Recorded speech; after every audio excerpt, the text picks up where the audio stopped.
Before you begin, remove the access panel, fan duct, and heatsink. Removal.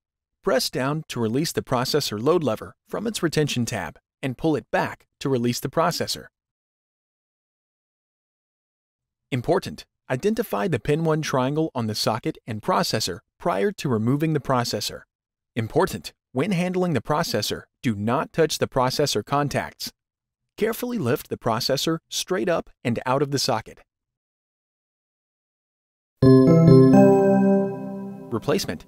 Align the pin 1 triangle on the processor with the pin 1 triangle on the socket. Carefully lower the processor into position in the socket.